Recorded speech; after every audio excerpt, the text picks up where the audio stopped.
Hello, I'm Grayson Ottaway. Welcome back. This is Marvelous Videos. Magog. DC has never shied away from creating dark alternatives and scenarios in its comics. One of the darkest alternate futures in the DC universe comes in the form of Kingdom Come, in an alternate reality where the heroes have almost disappeared and all you see is violence and destruction from vigilantes.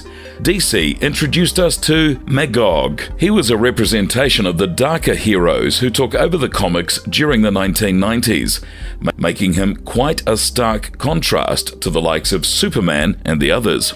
So what made the anti-hero so different from his other heroic alternates? Let's find out. Before we get into our explanation, a very small request. If you like our content, please support this channel by subscribing. A small click for you, but for us, it means a lot. Thank you. Let's get going.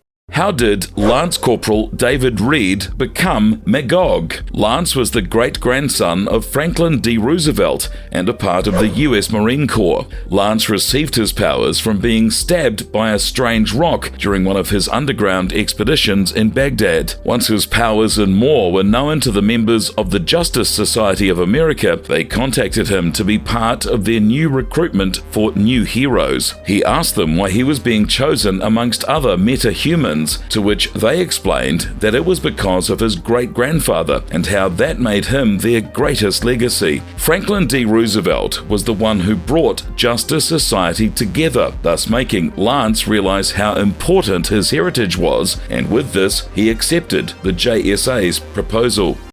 Kingdom Come story arc explores one where he killed the Joker. The story of Kingdom Come begins in a world where humanity has long lost its hope, where the classic heroes whom everyone looked up to have long gone and been replaced by their children or grandchildren, metahumans with great abilities but no sense of responsibility as the original heroes. They wreak havoc in the name of justice. They don't fight for humans, but they fight because they want to. They see each other as the competition and constantly try to one-up the other heroes of the present. Norman McKay sees visions of the impending doom of the future, an ability passed on to him by his friend Wesley Dodds, and is approached by a mystical man, an angel he claims to be, so the two can work together and prevent Armageddon. He takes Norman to observe Superman, who had been retired for over 10 years now, having given up on his lifelong mission of justice. Soon, Wonder Woman arrives and regards Clark, calling him Cal, and asks him to reconsider his retirement, or as they call it, a self-imposed exile. She begs him to not give up and go back to the city and to the aid of the humans in such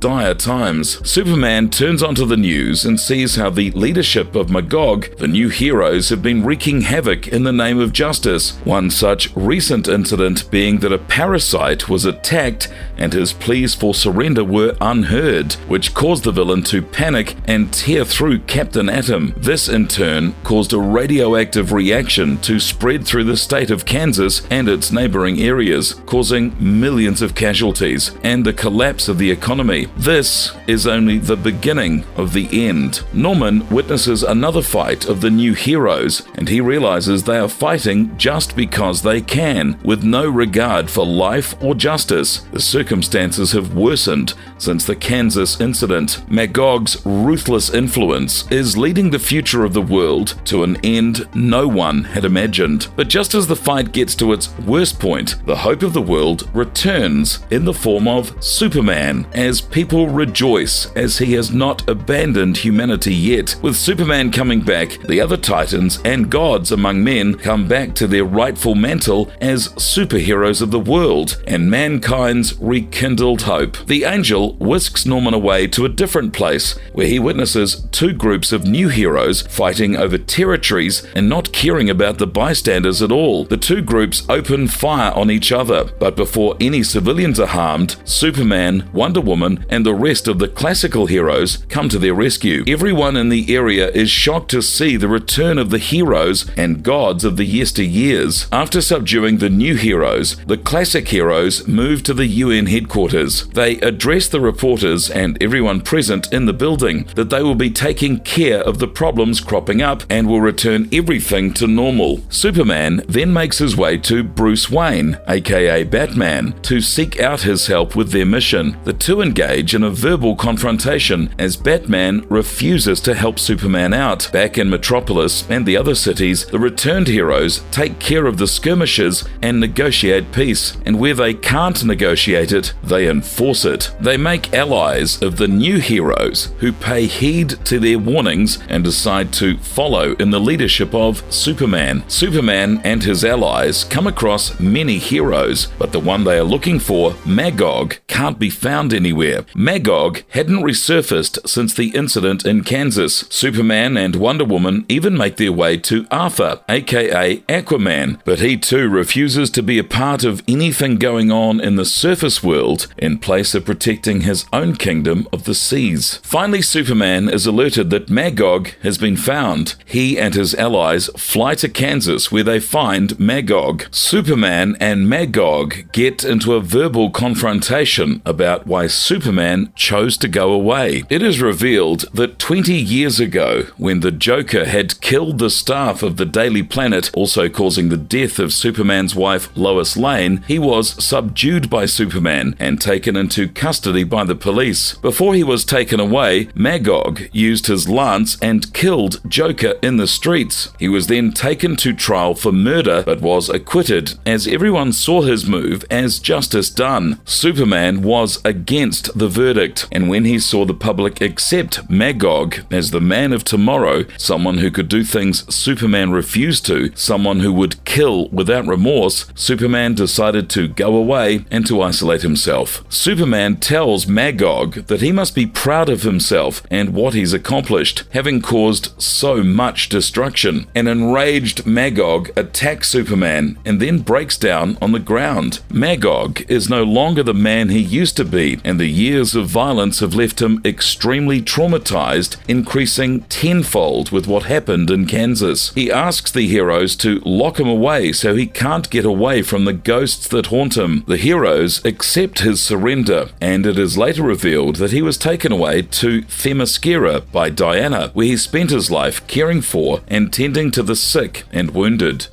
Some of his memorable comic book arcs. Flashpoint. Magog set on a solo operation in West Virginia to tackle a weapons dealer group known as the Flashpoint. During his mission, he ended up under the control of Miasma, a man who operated in the underground. The two are soon captured and end up working together to escape. Magog meets a woman named Alba, who claims to be his mother and the ruler of Albion. Magog leaves the place, leaving Miasma behind. He fought alongside S.H.I.E.L.D. in an attack against Gorilla Grodd and Brain Emperor. During an attack on the Flashpoint HQ, the JSA are contacted, and they believe that Magog is trying to cause a prison break. This leads to a confrontation between Magog and the members of the JSA before the group is attacked by Dr. Sivana and Mind Tsar. After the attack, Magog gets into an argument with the JSA members and is kicked out of the team, which he refuses to rejoin again. Brightest Day. Max Lord was resurrected by the Entity with the objective of killing Magog to prevent the future events of Kingdom Come. Lord contacted Magog, pretending to be Checkmate, and ordered him to go after Captain Atom, who had supposedly gone rogue. Magog and Captain Atom engage in battle in Chicago. A fierce battle ensues, but Captain Atom somehow manages to make Magog see the truth of the situation. Max Lord appears at that moment and intervenes with his power of mental domination, thus forcing Magog into putting his staff to his head and killing himself. Magog's murder was then pinned on Captain Atom. The New 52. Magog made his first appearance in The New 52 in Superman Wonder Woman number 14 by Peter Tomasi and Doug Mank. A hero named Wonderstar star comes to the rescue of Superman and Wonder Woman in their fight against Atomic Skull and Major Disaster. He even helps them with a bank robbery, though it is later revealed that it is actually Magog in disguise, all part of Circe's plan. Magog's origin in the New 52 was that he was a child named David Reed, whose parents and other friends had died during Darkseid's attack, hence he blamed Superman and Wonder Woman and wanted revenge on them. This made him susceptible and a pawn in Circe's plan to try out the fusion stone.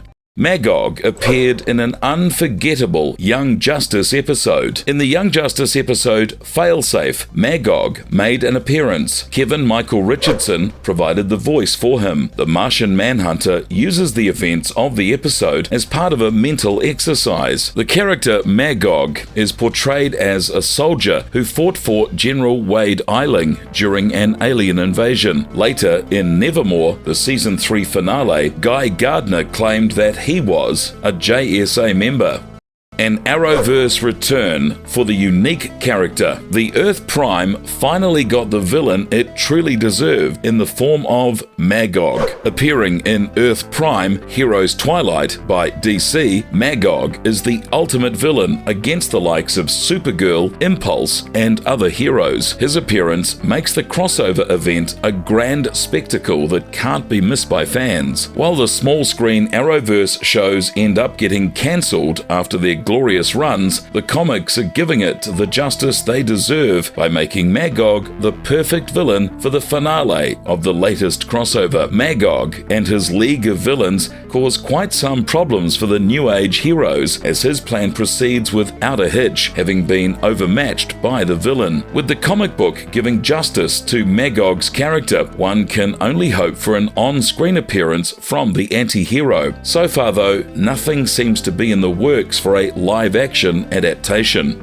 What makes Magog so powerful? Magog had a metallic left arm. He possessed extreme durability and super strength. Even though he was blind in one eye, he gained vision powers when he was in his hero form. He could also produce plasma attacks directed through his lance, which he got when his powers were increased by Gog. Magog can appear like a regular human when he is not in his powers, and his one eye is blind. Other than his superpowers, Magog, as his human identity of David Reed, is a tactical expert and a gifted soldier, as he was part of the US Marines, having come from a family devoted to military service. Magog represented an age of heroes very different from the ones we've seen through the years. His existence revolved around violence and chaos. The anti-hero was powerful and tactical and represented a great legacy, being Franklin D. Roosevelt's great-grandson. But all his power led him down the dark path of violence. He might have had good intentions, but his methods and penchant for violence were what led to his downfall. Again, if you like our content, don't forget to leave a like and please subscribe to us if you haven't already. Have a good one and please be safe. Thank you.